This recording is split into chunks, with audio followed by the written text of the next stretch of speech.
Достар сәлем, ақыры армандаған сағатымды алдым. Міне Huawei Watch 4 GT аты қызығы. Неге армандаған? Өйткені мен бұны бартермен аламын ба деп ойладым Huawei компаниясымен. Мүмкін біреумен айырбастаймын ба деп ойладым. Ақыры сатып алуға керек болды. Мәжбүр болдым деп па. Осы сағат туралы айтып беремін, ал сен тіркел, менің YouTube каналымда көптеген пайдалы ақпарат табасың. Ең негізгі себеп мен бұл сағатты алғаным, ол әрине аккумулятор. Мысалы, мынау сағаттың аккумуляторы 10 күнге жетіп қалады. 10 күнге. Бірақ дұрыстап қарасаңыздар, бұда Always On Display деген бар. Егер оны қоссаңдар, ол 5 күнге жетеді. 5 күнге, бірақ маған Always On Display ұнайды. Маған ылғи жанып тұрған ұнайды. Енді мен осыдан бұрын менде Apple Watch сағат болды, 6-шы серияда. Оның жаманы Apple Watch-тың сағаттарының бәрі 1 немесе 2 күнге жетіп қалады. Енді шын айтсам, маған ол ұнамады. Қайта зарядтайсың. Мысалы, 400 мың теңге тұратын Apple Watch Ultra деген бар, ол 3 күнге жетіп қалады. 3 күн максимум ғой. Менің ойымша ол жаман. Тағы да бір қызық айтайын, бұл сағаттардың сериясы, яғни 4 GT деген өте қызық формада шыққан, форм-фактор дей ма. Мысалы қараңдар, Watch 4 GT, оның ішінде жасыл бар, менің қолымдағыдай, қарасы бар, ұқсас негізінде, бірақ қара. Сырты темірден, браслеті темірден жасалған, өзі толық темірден жасалған, ол да бар. Және қыздарға арналған сағат бар, ол да 4 GT. Неге олай істегенін мен түсінбедім. Мысалы, аттарын басқаша ажырататындай болған дұрыс еді деп ойлаймын. Келесі екінші себеп, бұл сағаттың алуы, ол экраны. Экраны 46 мм үлкен дисплей десем болады. Үшінші себепке ауысатын болсақ, ол әрине дизайны. Мысалы, бұл сағаттың түсі жасыл. Қазір білсеңіздер, модада жасыл және көк түсті сағаттар көп кездеседі және әдемі көрінеді. Huawei компанияның айтуы бойынша, олардың сағаттары және басқа да, мысалы, ноутбуктар бар, наушниктер бар, көп сатылады. Өйткені олар басқа смартфондарға қиналмай қосылады. Мысалы, білесіңдер, iPhone-ның жаңағыдай Apple Watch сағаты тек қана iPhone-ға қосылады. Мысалы, Samsung-тікі қосқан кезде сіз бір емес, 2 приложение қосу керексіз, жаңағыдай жұмыс істеу үшін. Екеуі бірімен синхронизация болу үшін. Ал мына сағаттар, жаңағыдай Huawei-дің сағаттары кез келген басқа смартфондармен қосылады.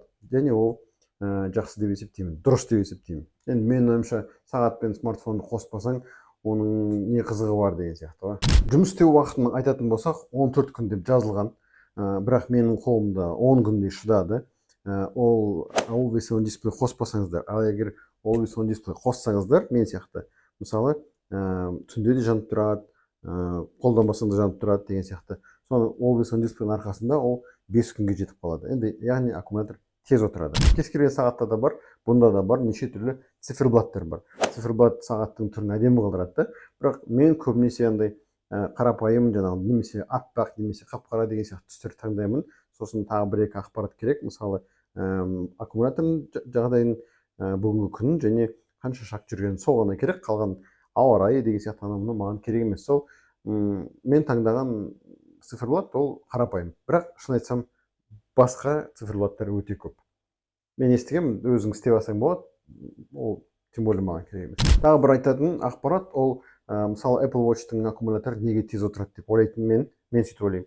Өйткені оның ішінде Bluetooth бар, және біреу звондаған кезде сен сол сағатпен сөйлесе аласың. Бірақ мына сағатта да ондай бар, яғни біреу звондаған кезде сөйлесуге болады. Бұл сағатпен оған байланысты емес.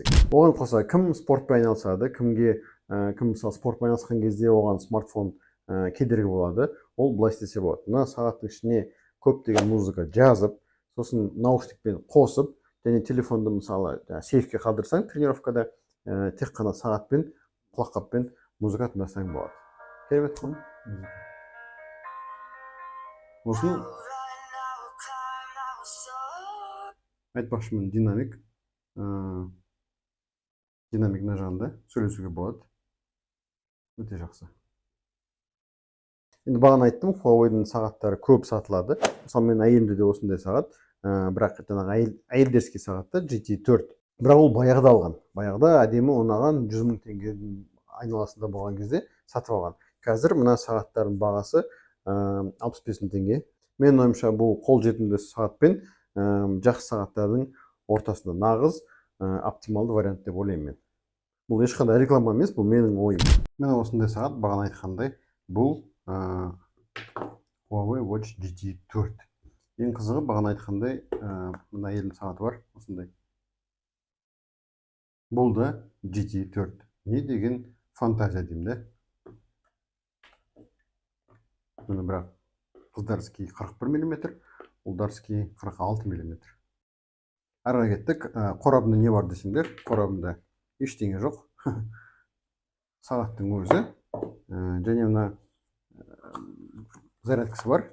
Және зарядкасы маған ұнағаны, ол зарядкаға мына сағатты қоясың ба, ол зарядкаға өзіңнің қоясың ба. Әйтеуір кез келген GT4-ті қоюға болады. Басқаларға келеді дегенім ғой. Бұл қорабында басқа ештеңе жоқ. Кітап бар, бірақ оны ешкім оқымайды. Келесі, енді менюсына кірейік. Не бар, не жоғында.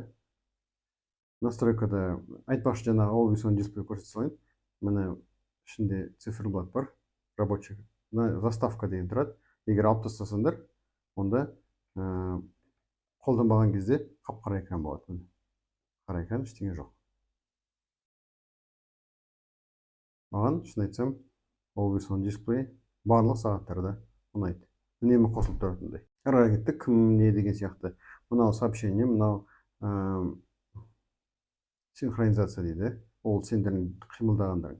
Мынау барометр, бұл қысым, бұл қазіргі күйдегі қысым деген сияқты. Бұл көп керек емес. Температура жарайды ол. Температура кожи, ол сенің температураң. Білмеймін, керек пе, керек емес пе, қолданасың ба, қолданбайсың ба. Мен қолданбаймын әйтеуір. Әрі қарай, мынау стресс, оны да қолданбаймын. Мына будильник. Мына будильникті қолданса болады. Мына керек болса алып тастайсыңдар, ата керек болса плюс басасыңдар. Әрі қарай жүрек, жүректің енді қағысы ғой енді. Оны қарамай. Мынау ұйқы, саған қай уақытта ұйықтау керек деп айтады, бірақ өзің білесің, тыңдайсың ба, тыңдамайсың ба. Мынау фонарик, ауа райыны. Мен ауа райын көп қолданбаймын, өйткені ауа райын қолданған сайын аккумулятор тез отырады. Енді жалпы жарайды, мен айтайын дегенім, мынандай бар, телефон мысалы жоғалып қалса, мынаны басасыңдар да, и ол телефон тауып береді.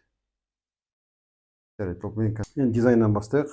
Мынау сырты резина, яғни судан қорықпайды деген сөз. Оңай шешіледі, басып шешіледі, ауыстыруға болады басқа браслетпен. Енді Samsung сияқты өкінішке орай мынау безелі ауыспайды, безелі айналмайды. Мына жағында екі кнопкасы бар, біреу негізгі кнопкасы, сол меню шығарады, және мына жерде бір кнопкасы, ол қай функцияға қоясыңдар, сол функция шығады. Мысалы менде былай басқан кезде қанды көрсетеді, бірақ ол мен жай қоя салдым. Бұл тек қана фотоға түсіреді, ешқандай видео болмайды. Сосын контакты қараңдар. Мысалы біреуге звондауға болады бұған. Бірақ ол үшін жаңа өзінің приложениесі бар, соған кіресіңдер, соның ішінде контактыға кіріп, қай контакты қосасыңдар, сол кезде мынау көрінеді. Мынау өзімен өзі бәрін көрсетпейді. Тағы да не айтып отыр, калория жарайды, телефон жарайды. Мен телефонмен кім звондады, сонымен звондауға сөйлесуге болады. Компасы бар, кімге керек, секундомер бар, кімге секундомер керек. Шын айтсам, сағат маған ұнады, әсіресе жасыл цветпен, жасыл түсі ұнады, үлкендігі ұнады, және ең бағана айтқандай, аккумулятор 5 сағатқа жететіні ұнады. Сол, жалпы комментарий болса жаз, сұрақтарың болса. Сенде қандай сағат? Жаз.